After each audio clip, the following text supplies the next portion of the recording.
आम सहित अच्छा उत्कल यूनिवर्सिटी बाणी विहार छात्री सिमरन सिंह राजपूत।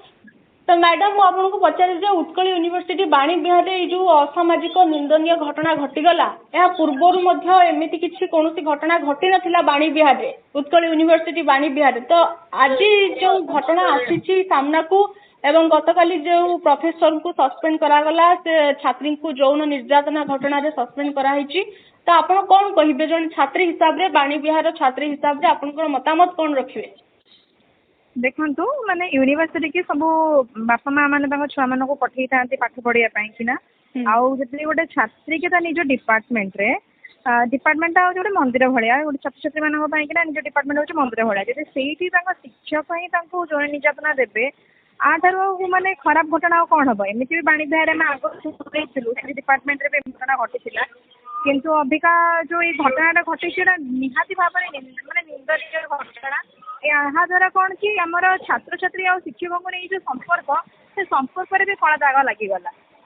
आउ जार माने स्पष्टीकरण तो यूनिवर्सिटी कर्तृपक्ष अबिका जाए करना आउ माने आज ए स्टूडेंट मत गोटे दाबी रही यूनिवर्सिटी कर्तृपक्ष माने सचेतन आहरी माने कड़ारू कड़ा माने कौन। हाँ मैडम मुझे अटकैवा चाहिए जिते काली गतकाली घटना जहाँ जना पड़ा घटनाटी अगस्ट 16 घटी किंतु छात्री जनक कही पार नथिले पाखे साहस होउनथिला कहयापई परिवार स्थिति खराब थिला जहाँ सूचना मिली तबे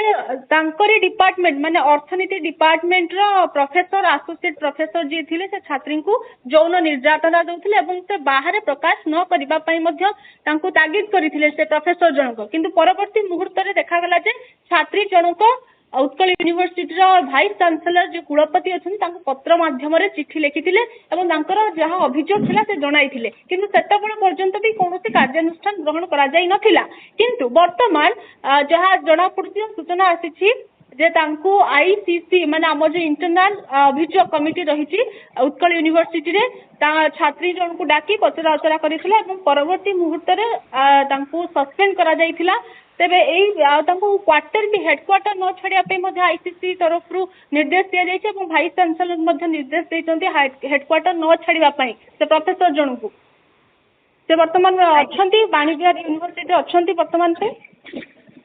आज्ञा आपण जो माने कथा कहले सेगुडा तो सत जहाँ माने आपण कहउछन जहाँ सूचना मिली जहाँ सूचना मिली तो आज स्टूडेंट हिसाब से मुझे कभी जी एक्चुअली दोषी मैंने दोष एक्चुअली जो अच्छी ताको दंड दिया जाओ आ देखियो बोले कौन अछि घटना रे जे भी आसी पारी नाही सामना को किछि किछि सेटा तो कुहा होछि कि सेटा तो कुहा होछि जोटा जे दोष करिछि ताको दंड दिया जाओ आ घटना सामना को कैमरा सामना को केही आसी ना कि अणा जाई नाही घटनार निरपेक्ष माने भाव में तदंत करा सत्य कौन ताको सामना कौन तो उत्कल यूनिवर्सिटी कर्तृपक्ष माने आपको स्पष्टीकरण करंतु घटनार माने सत्यता कौन आपको स्पष्टीकरण करबा निहाती दरकार जहाँ द्वारा कि आउ यूनिवर्सिटी ना बहुत शेष प्रश्न कौन चाहूँगी जो एमती बाणी विहार छात्री सहित यौन निर्यातना घटना से आनी अभियोग उठाई परवर्ती मुहूर्त जब देखा बाणी विहार जो मैंने पढ़ुंट छात्री मैंने कौन भाव कौन अनुभव से कौन अनुभव करुवे निहाती से निजक असुरक्षित मन कर निज यूनिवर्सिटी रे जोटि पाठ पढ़ा से डिपार्टमेंट टीचर्स मैंने एमती करेंगे तो निहाती माने मु भी गोटे झील हिसाब से मत भी खराब लगे मत भी डर लगे यदि निज यूनिवर्सिटी पाठ पढ़ी आसवा समय एभली घटना घटुची निंदाजनक घटना कौन हो पाए आ यूनिवर्सिटी कर्तृपक्ष आप माने एते दिन पर्यंत रखी आ स्पष्टीकरण वर्तमान पर्यंत भी मीडिया स्पष्टीकरण देना आ स्पष्टीकरण दबा कथा ना पिला तो आहरी भयभीत हे पिला बाणी विहार आसबे पाठ पढ़ाई एक्जाक्टली पिला माने पढ़िया पे आसबेनी बाणी विहार जेहेतु गोटे बाणी विहार कहया गले ओडिशा रे गोटे प्रसिद्ध फेमस यूनिवर्सिटी किंतु जेतेबेले देखा जाउछे एटा प्रथम अभियोग पूर्वरु एमिति किछि अभियोग आसी नथिला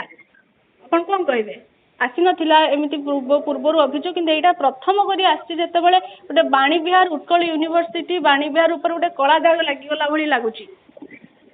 ଦେଖନ୍ତୁ ଆଗରୁ ଏମିତି କିଛି ଆସି ତ ନଥିଲା କିନ୍ତୁ ଆମେ ବହୁତ ଶୁଣିବାକୁ ପାଇଛୁ କି ସାଇକୋଲୋଜି ଡିପାର୍ଟମେଣ୍ଟରେ ବି ଏମିତି ହଉଥିଲା କିନ୍ତୁ